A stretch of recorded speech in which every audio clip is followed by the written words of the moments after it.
And Tim McMillan on the phone. G'day, Tim. G'day, Justin. How are you? Pretty good, thank you. Well, let's start off with baby Gammy. What's the latest in this strange situation?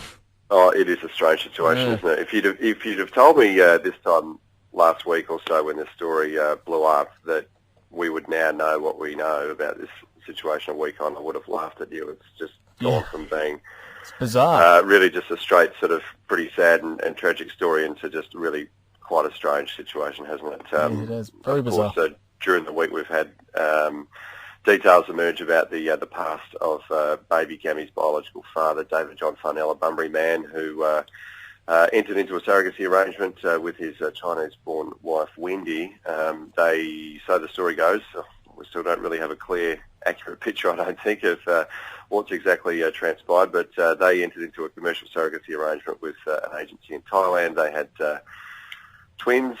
They have the little girl with them in Bunbury. The little boy stayed behind in Thailand. They are accused of abandoning that boy who has Down syndrome and a severe heart condition as well. That's the short version. But look, in the last little while, the child protection officers here in WA have made contact with David and Wendy Farnell. They're keen to assess the living arrangements there, given the details that have emerged over this past week that he has multiple, and I mean more than 20 child sex offences to his name. They relate to 4 girls, one as young as 5. So they're pretty shocking convictions that he has. Given that, child protection officers here want to assess whether the living arrangement there in their Bunbury home is suitable for their little girl that they've brought home from Thailand. So that's what's happening over here. Over in Thailand, they are looking at making some overhauls of legislation there. Look, they really don't have detailed legal frameworks for commercial surrogacy over there. So I suppose this, if anything, has thrown the spotlight on what is a pretty legally murky situation. And you've got to feel for, those other couples who have turned to international commercial surrogacy to fulfill their dreams of starting a family, who are now going to be disadvantaged, I suppose you might say, by what's happened here. Because, I've covered a few stories in my time of people who've gone into arrangements in Thailand and also in India. And, for most of them, it's just it's a miracle for them. They, for whatever reason, couldn't start a family the conventional way, so they've turned to this as a last resort, and they are just beyond thankful for the gift that they've been given, and to think that those people might now be unable to pursue that option. I mean, I know that there is another ethical and moral debate around surrogacy more generally, but seriously, when you see the joy in those people who've been able to make their dreams come true, to think that they might now be at a disadvantage because of this is pretty sad, really. But this is just an awful situation, and hopefully it'll be resolved soon. We still haven't really heard a sit-down explanation of what happened from David and Wendy Farnell. They have promised us that it is going to happen. We just haven't seen them yet. They are yet to return to their Bunbury home. They took off from there a few days ago, 3 or 4 days ago now, and haven't returned since. So where they are is anyone's guess. Yeah, it's a sad situation, and the story continues with that one. Only in Perth will a guy gets caught between a train and a platform. How did this even happen? I mean, it's not a very big gap, but it's made worldwide news, and people power is extraordinary, isn't it? Oh, mate, it was good to see a good story go viral. With Perth there at the centre of the attention. So it absolutely exploded. You saw all the major networks in the US, in the UK, and also other places all over the world just going nuts about this story. It kind of became that quirky news story, didn't it? But amazing footage of dozens of people just heaving this 90-ton train to allow this guy to free his leg.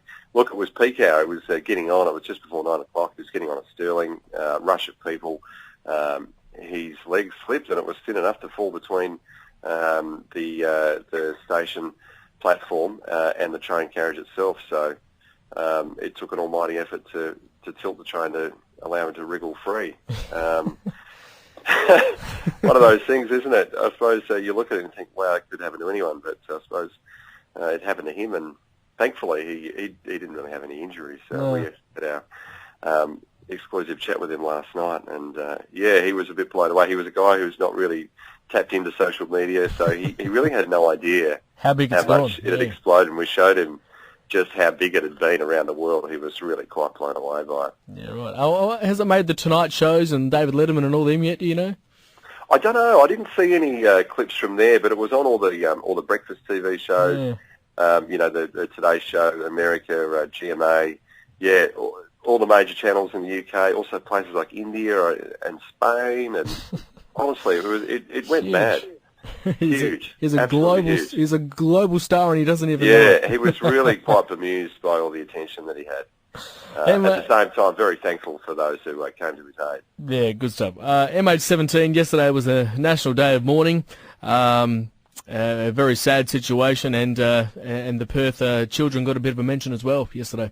Yeah, the bells tolled at St Mary's Cathedral each time for each of the West Australian victims of that disaster. 38 Australians, either citizens or permanent residents, either way, people who call Australia home, perished in that disaster. It's 3 weeks now. Can you believe it? Since that happened.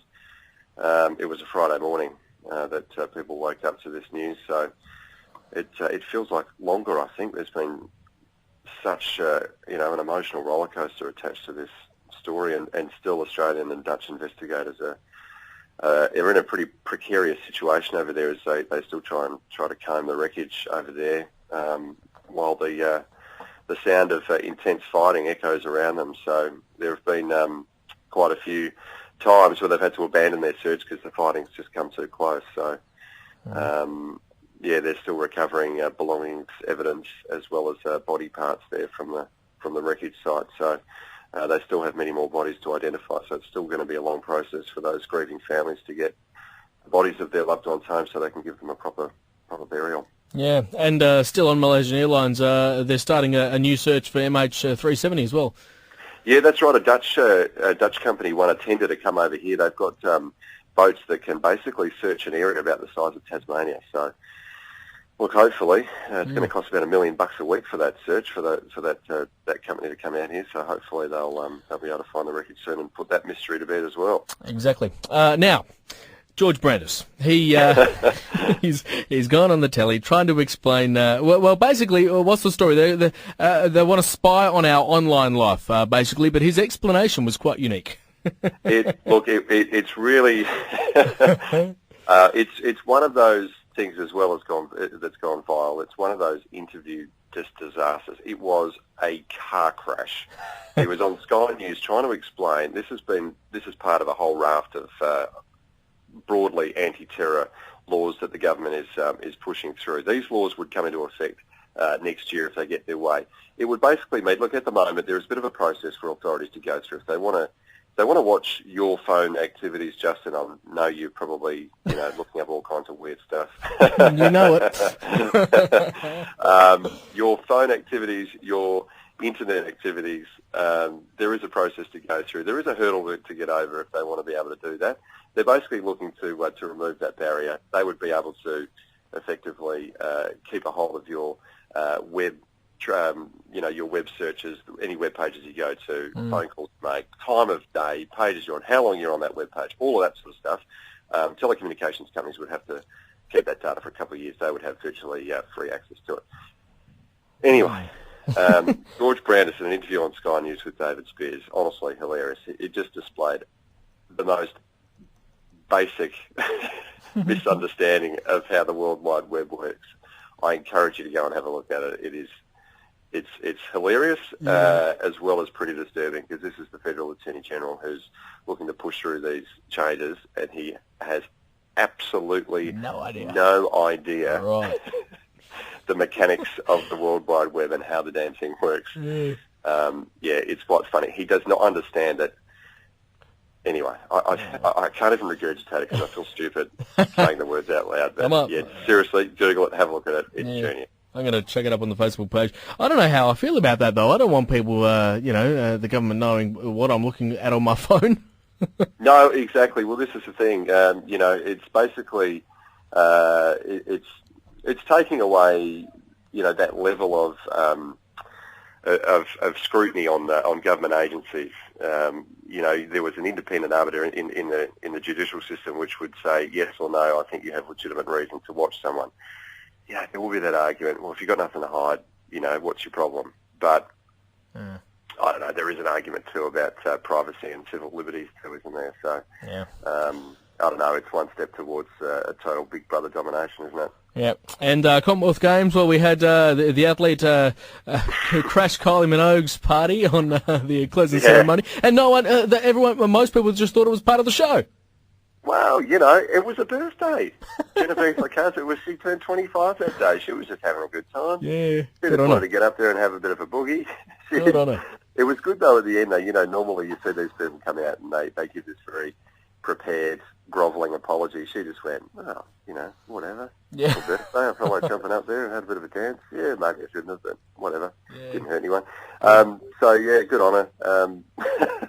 People get so protective about these things, don't they? But anyway, she got escorted off by security. I'm surprised it lasted so long, though. Actually, she was up there having with the choreography, and the dancers just didn't even blink. That's what made it so. That's what made it so. I think believable. Is she just weaved in and out of those dances like no one's business. Oh, there you go. Like I said, it was a birthday. It was a big night. 25. It's a milestone. Yeah. She just wanted to enjoy it in style. What better way to do that than jumping up on stage with Kylie at the closing ceremony of the Com Games? Exactly. And they're in the Gold Coast in 4 years' time? Yes, 4 years' time. So all eyes will be on the Gold Coast in 4 years. Do you reckon if it was in Perth, people would get really excited about it? Don't know. We probably would. Have we ever we haven't had it here before, have we? Yeah, 1962. Okay. I remember that. Yes, yeah. I remember. Yeah, a little bit before your time, mate. Yeah. Just quietly. Yeah. And in other news that didn't make the news, but for people that follow you on Twitter, you had an interesting experience last weekend. Goodness me. Yeah, I woke to the news Sunday morning that my Twitter account had been hacked, and you can't really say. I was trying to basically hook people up with all sorts of ladies with very dubious names. Apparently, yeah. It was quite. Let's just say it was a fairly R-rated, very adult social networking type site. Yeah, right. Where I was just trying to introduce all of my my Twitter friends to. Ladies of the night with all sorts of colourful names. Yeah, the good old... Who did you get, mate? Who did I try and hook you up with? You probably can't even say it, can you? I don't know if I can say it. But, she was a lovely lady. What a keeper, that one. Yeah, well, what did the message say? It was just a generic message. It was, fun to talk to. So, I had a good chat. Brilliant. Whatever else. And you had to do the whole apology and all that. You got phone calls from the bosses. Yeah. I and mean, it was obviously a hack, but God. I suppose I do have it was kind of a work-related Twitter account, so it was a bit of a mission to try and go through it, clear it, delete it, change the password, tell everyone what had happened. So anyway, hopefully it won't happen again, but hopefully, who knows? The interesting messages I received. So, yeah, no worries. Thank you for that. All right, Tim McMillan back on telly tonight, 6 o'clock, Channel 9 News. Thank you very much, my friend. We'll talk to you again soon. Thanks, mate. Have a good weekend.